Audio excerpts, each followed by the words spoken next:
Al término de su visita a Israel, Antony Blinken instó a Hamás a aceptar la propuesta de alto el fuego presentada por Estados Unidos, luego de que Benjamín Netanyahu apoyara la iniciativa. El propio Blinken advirtió que quizá esta sería la última oportunidad de alcanzar un cese de hostilidades en Gaza. Ucrania consolida su avance en Kursk. Según Volodymyr Zelensky, las fuerzas de Kiev controlan más de 1.250 kilómetros cuadrados y 92 localidades de la región rusa, donde también fue derribado un tercer puente estratégico, lo que limita la capacidad de suministros de las fuerzas rusas en el terreno. Desde hoy hasta el jueves se realiza en Chicago la convención demócrata en la que se espera la confirmación de Kamala Harris como candidata presidencial. El evento de hoy incluye discursos de líderes del partido, como el presidente Joe Biden, que ya está en la ciudad. Vamos a las noticias de France 24. Mi nombre es Ángela Gómez y comenzamos. En Tel Aviv, el secretario de Estado de Estados Unidos, Antony Blinken, ofreció una rueda de prensa al término de su visita a Israel y dijo que el primer ministro israelí Benjamín Netanyahu confirmó su apoyo a la nueva propuesta de alto el fuego en Gaza. Agregó que Israel prometió enviar una delegación a las próximas negociaciones para una tregua en Gaza y que ahora le correspondía a Hamás aceptar la propuesta. La siguiente parada de Blinken será Egipto. Después se desplazará a Qatar, en un esfuerzo por impulsar el cese de hostilidades en el enclave. En una reunión muy constructiva que mantuve hoy con el primer ministro Netanyahu, me confirmó que Israel acepta la propuesta de construcción de un puente y que lo apoya. Ahora le corresponde a Hamás hacer lo mismo. Voy a Egipto y a Qatar, dos socios fundamentales en este esfuerzo por lograr que el acuerdo de alto el fuego llegue a buen puerto, que los rehenes regresen a casa y que todos sigan un camino mejor hacia una paz y una seguridad duraderas. Entre tanto, el primer ministro israelí Benjamín Netanyahu aseguró que en este posible acuerdo de cese el fuego en Gaza busca que un máximo número de rehenes vivos retenidos en la franja sean liberados, en lo que sería la primera etapa de un plan de 3 fases propuesto por Washington. Escuchemos las palabras de Netanyahu. Hoy he tenido una reunión muy buena e importante con el secretario de Estado Blinken. Valoro mucho los esfuerzos que está haciendo Estados Unidos en la defensa regional contra el eje iraní. Esto es importante, por supuesto, para el Estado de Israel. También valoro mucho la comprensión que ha demostrado Estados Unidos hacia nuestros intereses vitales de seguridad como parte de nuestros esfuerzos conjuntos para lograr la liberación de nuestros rehenes. Me gustaría destacar los esfuerzos para liberar al máximo número de rehenes vivos. Ya están en la primera etapa del acuerdo. Estados Unidos espera que un eventual acuerdo de cese del fuego en Gaza sirva también para desescalar la tensión regional en Medio Oriente.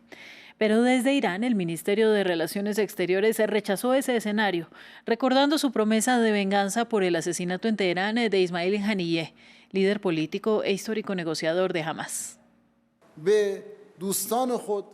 Hemos dicho a nuestros amigos que no buscamos una escalada en la región y apoyamos los esfuerzos altruistas para establecer un alto el fuego.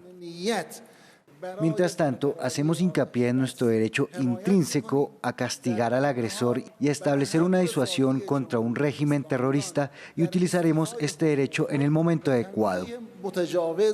Cambio de tema, las fuerzas ucranianas avanzan gradualmente en Kursk. El presidente Volodymyr Zelensky afirma que controla más de 1.250 kilómetros cuadrados y 92 localidades en la región, donde también fue derribado un tercer puente estratégico. Sin embargo, Kiev también enfrenta presión en el este ocupado, ya que las fuerzas rusas avanzan hacia un importante centro militar. El primer ministro indio Narendra Modi visitará Ucrania el 23 de agosto, invitado por el presidente ucraniano Volodymyr Zelensky. La visita ocurre casi un mes después de su encuentro con el Vladimir Putin en Moscú. Veamos el informe en terreno. La aviación ucraniana destruyó el tercer puente en suelo ruso. Sin embargo, Kiev está presentando la incursión como defensiva. Ahora nuestra tarea principal en las operaciones defensivas en general es destruir todo el potencial bélico ruso posible y llevar a cabo el máximo de acciones contraofensivas. Esto incluye la creación de una zona tapón en el territorio del agresor. nuestra operación en la región de Kursk. El ataque contra uno de los pocos puentes que cruzan el río Seim puede impedir la evacuación de civiles y la llegada de nuevas tropas rusas en la región de Kursk. Las fuerzas ucranianas afirman controlar más de 1.150 kilómetros cuadrados del territorio de Kursk desde que cruzaron la frontera el 6 de agosto. Más de 120.000 habitantes han sido evacuados de la zona, según las autoridades rusas. Y más al sur, un ataque ucraniano con drones incendió el domingo un depósito de combustible cerca de Rostov. Mientras tanto, la ofensiva rusa sigue centrando sus esfuerzos en la región de Donetsk, acercándose cada vez más de Pokrovsk, centro logístico del ejército ucraniano. El presidente Zelensky ha asegurado al país que la situación está bajo control, pero instó a los residentes a evacuar la zona. Ucrania repelió el domingo por la noche un ataque de 11 drones contra ciudades de todo el país, incluso la capital. Noticias del continente europeo. Hoy Lituania inició la construcción de una base militar alemana con el objetivo de reforzar la disuasión rusa. Una decisión histórica para Berlín que materializará su primer despliegue de tropas en el extranjero desde la Segunda Guerra Mundial. Marta Moya nos amplía en el informe. Un complejo militar para favorecer la defensa y la disuasión. Lituania inició este lunes la construcción de una base alemana en su territorio que albergará hasta 4.000 tropas a partir de 2027. Esto a escasos 20 kilómetros de la frontera bielorrusa, el fiel aliado de Rusia. Es el primer despliegue en el extranjero de las tropas alemanas desde la Segunda Guerra Mundial. Nuestro compromiso de desplegar de forma permanente una brigada en Lituania es una decisión histórica, tanto para Lituania como para Alemania. Es uno de los esfuerzos más importantes que las Fuerzas Armadas alemanas están llevando a cabo actualmente. Lituania, aliado de la OTAN, gastará más de 1.000 millones de euros para la construcción de la base. Una gran inversión para un país de menos de 3 millones de habitantes y con un presupuesto 10 veces menor al alemán. El despliegue de la brigada aquí en Lituania significa, en primer lugar, que funciona como un elemento de tranquilidad y disuasión para nuestra población y, según los estándares de la OTAN, como un elemento de disuasión para expulsar un poco a los rusos. La primera ministra lituana aumentó el gasto en defensa al 3% del Producto Interno Bruto Nacional, así como los impuestos para apoyar las necesidades de seguridad. Nuestro objetivo no es amenazar, nuestro objetivo no es intimidar. No promovemos la fuerza bruta como lo hacen nuestros adversarios. Uno de los proyectos de construcción más grandes de la historia lituana, que tiene por objeto mostrar que el país báltico se toma en serio su defensa. En India continúan las protestas tras la violación y el asesinato de una médica que realizaba sus prácticas en un hospital de Calcuta y que llevó a huelga al sector médico en solidaridad con la familia de la víctima. Este lunes, a las manifestaciones de personal sanitario que reclaman justicia se sumó el gremio de abogados, que exige mayores garantías de seguridad para los estudiantes en todos los hospitales del país. El informe es de Elmaría Ángulo. En las calles de Calcuta resuena un eco que duele. Es un reclamo corto, pero que resume 10 días de protestas en una sola frase.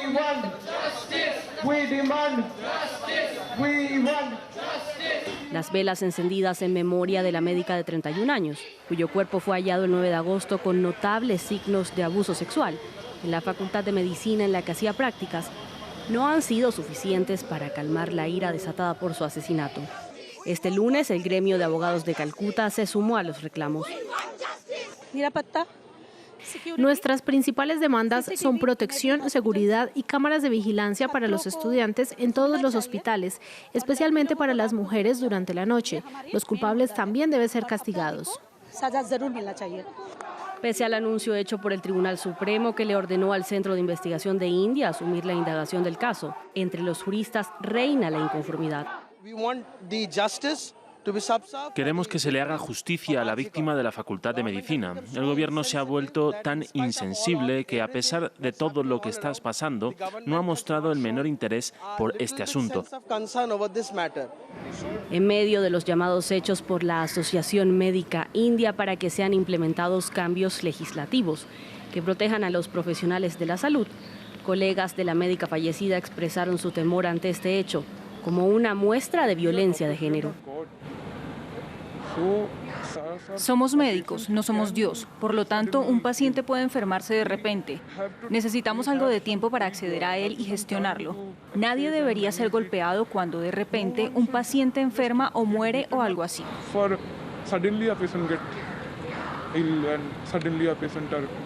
De momento, solo un voluntario de la policía que trabajaba en el hospital donde ocurrieron los hechos ha sido arrestado en relación con el crimen.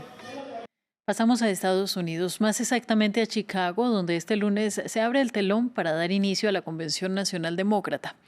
Evento político que se extenderá hasta el jueves y donde se espera la nominación oficial de Kamala Harris como la candidata del partido a la Casa Blanca. Para la jornada inaugural se esperan las intervenciones de la exsecretaria de Estado Hillary Clinton, así como del presidente Joe Biden. El mandatario, que ya está en la ciudad, enfocará su discurso en resaltar los logros y su legado frente a la oficina oval. Mientras a las afueras de la sede del evento se esperan manifestaciones pro-palestinas. Esa misma convención, pero en 1968, comenzó entre gases lacrimógenos y pancartas, marcando un punto de inflexión en la historia política de Estados Unidos, símbolo de una profunda división del partido en plena efervescencia por la guerra de Vietnam. Una escena que se repite este año por el apoyo de la administración Biden a Israel durante su ofensiva en Gaza.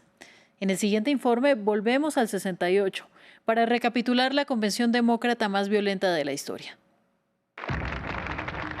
Las calles de Chicago se convirtieron en un campo de batalla. Lo que debía ser una convención destinada a unir al Partido Demócrata y elegir a su candidato presidencial se transformó en una caótica escena de enfrentamientos entre manifestantes y policías.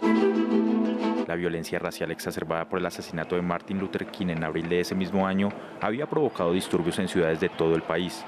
Además, el movimiento por los derechos civiles y la creciente oposición estudiantil a la guerra de Vietnam contribuyeron a crear un ambiente de tensión y descontento generalizado. La candidatura de Hubert Humphrey, vicepresidente en funciones, exacerbó las divisiones dentro del partido. Humphrey, aunque no era el preferido de muchos demócratas, especialmente de los jóvenes y activistas, encarnaba la continuidad de la guerra de Vietnam al representar la administración de Lyndon B. Johnson, quien había renunciado a su candidatura en medio de la crispación. El 28 de agosto la violencia alcanzó su punto álgido, un evento televisado que capturó la atención de la nación. Las cámaras transmitieron imágenes en vivo de los enfrentamientos entre manifestantes y policías en Grand Park, a pocas cuadras de donde los delegados demócratas se reunían para elegir a su candidato. Hubert Humphrey se quedó con la nominación demócrata y la elección presidencial de 1968 resultó en la victoria de Richard Nixon, quien capitalizó el descontento generalizado con una promesa de ley y orden. Para el Partido Demócrata, la convención de 1968 dejó profundas cicatrices evidenciando la brecha generacional. Nicaragua canceló la personería jurídica de 1.500 asociaciones que funcionaban como organismos sin fines de lucro, entre ellas organizaciones católicas defensoras de la diversidad sexual, educativas, sociales y de militares retirados, y ordenó traspasar sus bienes al Estado. Con esta nueva acción, ya son más de 5.200 las ONG disueltas tras las protestas populares que estallaron en abril de 2018 en el país centroamericano. La decisión se conoció 3 días después de que el Ejecutivo sandinista anunciara que reformará el funcionamiento de las ONG, que tendrán que formar alianzas con instituciones del Estado para ejecutar sus proyectos. Y en Venezuela, los magistrados del Tribunal Supremo de Justicia continuaron el proceso de investigación en torno a los resultados de las presidenciales celebradas el 28 de julio. El gobierno divulgó imágenes de los peritos revisando las actas entregadas por el CNE para dicha investigación. Este procedimiento sigue luego de los pedidos de la OEA, la Unión Europea y decenas de países para que el CNE publique las actas electorales y permita una verificación imparcial. Y a lo largo del mundo, los países siguieron dándole la bienvenida a la superluna. En Grecia, el templo de Poseidón se vio empequeñecido por la aparición del fenómeno natural. La luna se elevó sobre el cabo Unión, arrojando un reflejo deslumbrante en el mar Egeo. Una superluna es un fenómeno en el que la luna parece mucho más grande de lo habitual, porque su trayectoria orbital es más cercana a la Tierra. El evento también fue presenciado en Asia y Australia antes de llegar a los espectadores en Europa y Oriente Medio. Y de esta manera finalizamos el informativo, pero lo invitamos a quedarse conectado con toda nuestra programación de lunes en France 24.